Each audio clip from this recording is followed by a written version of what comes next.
जब भी बीएमएस करने की बात आती है तो हर स्टूडेंट के मन में एक डाउट ज़रूर होता है कि बीएमएस करने के बाद हमारा फ्यूचर क्या होगा, हमको बीएमएस करना चाहिए या नहीं करना चाहिए। और ये डाउट बच्चों के मन में इसलिए होता है कि हर बच्चे के मन में ये बात होती है कि बीएमएस करने के बाद हमारा कोई स्कोप होगा भी या नहीं होगा। इसका रीज़न ये भी है कि बच्चों को बीएमएस के स्कोप के बारे में अभी तक चीज़ें क्लियर नहीं हैं और कैसे वो चीज़ें आपको सक्सेसफुल बना सकती हैं।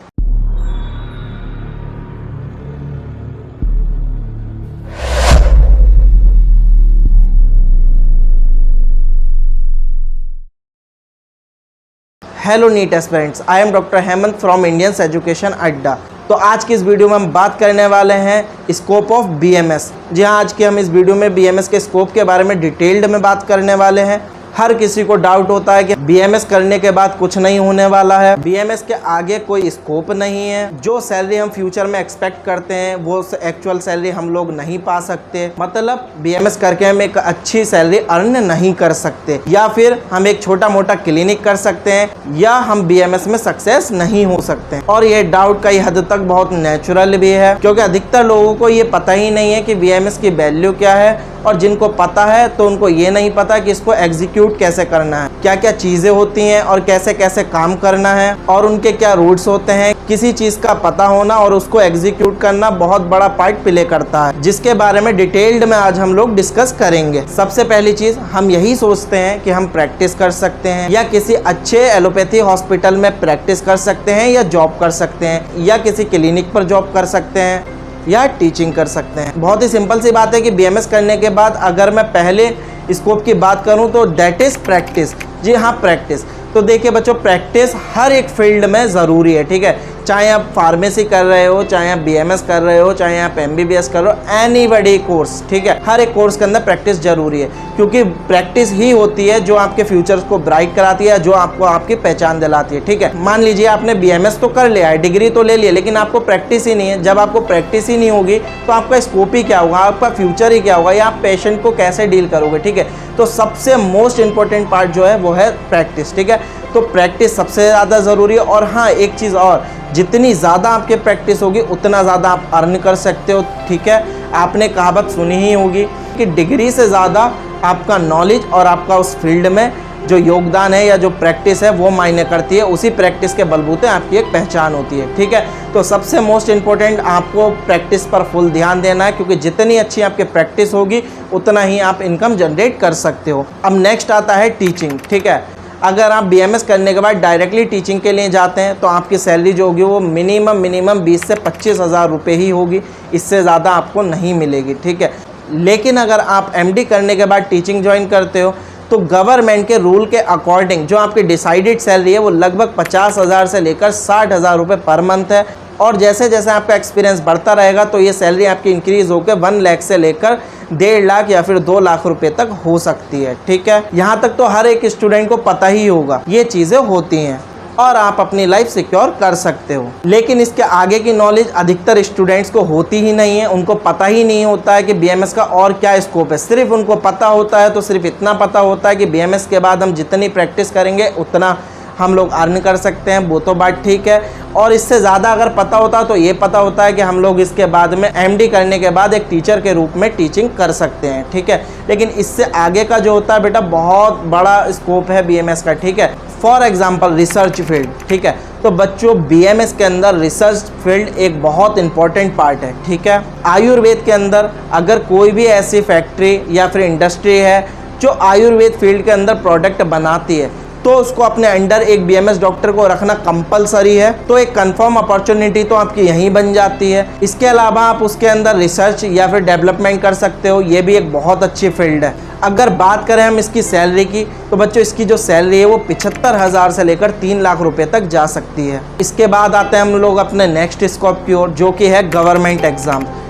बीएमएस करने के बाद गवर्नमेंट एग्ज़ाम्स के अंदर मल्टीपल एग्ज़ाम्स होते हैं, जैसे कि एमओ, मतलब कि मेडिकल ऑफिसर। आप बीएमएस करने के बाद एमओ का एग्ज़ाम दे सकते हो, जिसको हम मेडिकल ऑफिसर का एग्ज़ाम बोलते हैं। बीएससी के एग्ज़ाम होते हैं जो कि सिविल सर्विसेज के लिए होते हैं। अगर मैं इनकी मिनिमम सैलरी की बात करूं तो वो जो होती है वो होती है 80 हज़ार से लेकर 3 लाख रुपए तक जा सकती है। अब इसके अलावा आप क्या कर सकते हो, तो बेटा अधिकतर स्टूडेंट्स को ये क्लियर ही नहीं है, ठीक है। बहुत से स्टूडेंट्स ऐसे हैं जिनको पता है और बहुत से ऐसे स्टूडेंट्स भी हैं जिनको नहीं पता है। तो मैं बता देता हूँ, पहले क्या होता था, पहले एकमात्र MBBS ही ऐसा कोर्स था जिसके अंदर आप MD या फिर MS कर सकते थे, ठीक है।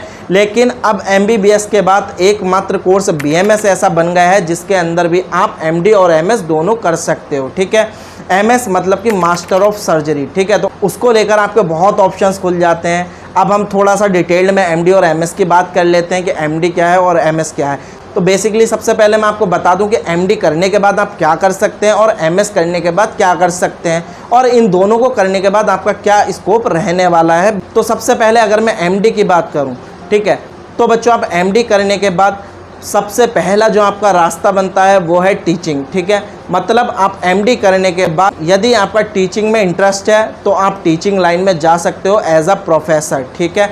आप किसी भी बड़े BMS कॉलेज या इंस्टीट्यूट या रिसर्च सेंटर में एज अ टीचर आप एजुकेट कर सकते हो। इसके अलावा MD करने के बाद आप एक अपना अच्छा खासा क्लिनिक ओपन करके मेडिसिन प्रोवाइड कर सकते हो, लेकिन आपको सर्जरी का कोई अधिकार नहीं होगा।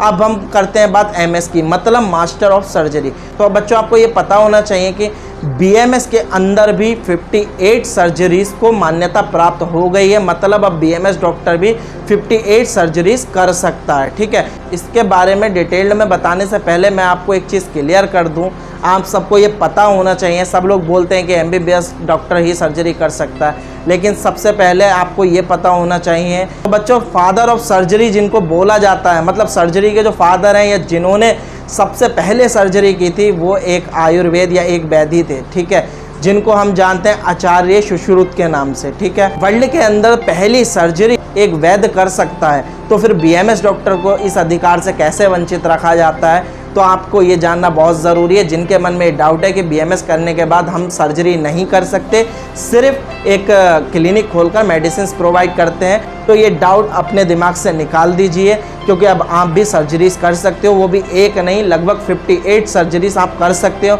और उम्मीद है फ्यूचर में इन सर्जरीज की जो काउंटिंग है वो बढ़कर ज़्यादा भी हो जाए, ठीक है।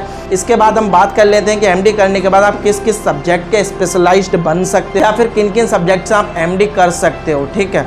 तो वो है बेटा आयुर्वेद के अंदर काय चिकित्सा, पंचकर्मा, शाल्य तंत्र, शलाक्य तंत्र, स्त्री रोग एंड प्रस्तुति तंत्र, कौमार्य हत्या, रसशास्त्र एंड भेषज्य कल्पना, द्रव्य गुण विज्ञान, रचना शरीर, क्रिया शरीर, स्वस्थ वृत्ता एंड योगा एंड अगध तंत्र।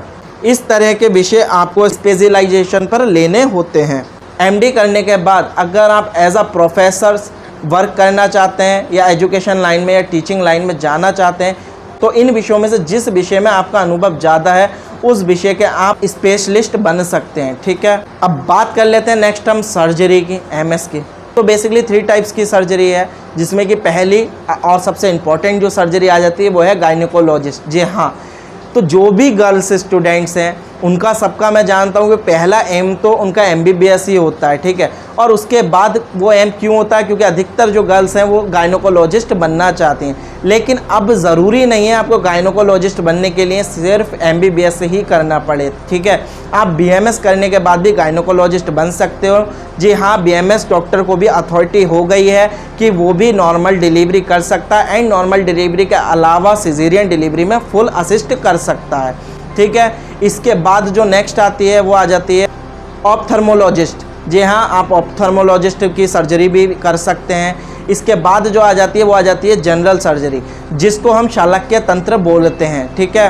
अब जनरल सर्जरी के अंदर बच्चों आपकी 58 सर्जरीज आ जाती हैं, ठीक है, जिसमें आपके गले की, कान की, नाक की, आँख की ETC सर्जरीज इंक्लूड हैं, ठीक है। उसके रिगार्डिंग में एक डिटेल्ड वीडियो बनाऊंगा कि कौन कौन सी सर्जरीज आप कर सकते हो। अब इसके अंदर और कौन कौन सी सर्जरीज आ जाती हैं थोड़ा उनके बारे में बता देता हूँ। डिटेल्ड में तो 58 नहीं बता सकता, लेकिन जितनी बता सकता हूँ फॉर एग्जांपल मैं आपको बता देता हूँ। जैसे बच्चों शाल्य तंत्र, शलाक्य तंत्र, प्रस्तुति तंत्र एंड स्त्री रोग, बाल रोग, त्वक एंड दंत तंत्र, ऊर्ध्वभंग रोग, द्रव्य गुण, संहिता सिद्धांत, herbal surgery, Ayurvedic anaesthesia and critical care.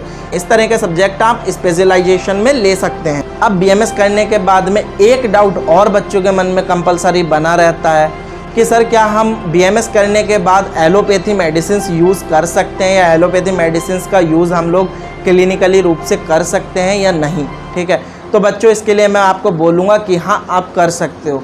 सबसे पहला तो आप जान लो कि लगभग 15 से 20% एलोपैथी मेडिसिन्स ऐसी हैं जो कि आप कंपलसरी आयुर्वेद या बीएमएस डॉक्टर होने के बाद भी यूज़ कर सकते हो। अब इसके अलावा भी आपको ऑलमोस्ट एलोपैथी मेडिसिन यूज़ करनी है, तो उसके लिए क्या करना पड़ेगा, तो बच्चों आप बीएमएस करने के बाद एक डिप्लोमा और कर सकते हो जिसको हम CCH बोलते हैं, मतलब कि सर्टिफिकेट ऑफ कम्युनिटी हेल्थ। जी हाँ, ये एक डिप्लोमा होता है। अगर आप ये डिप्लोमा और कर लेते हो तो इसके बाद आप भी एलोपैथी मेडिसिन का प्रॉपरली यूज़ कर सकते हो। तो बच्चों ये थी आज की डिटेल।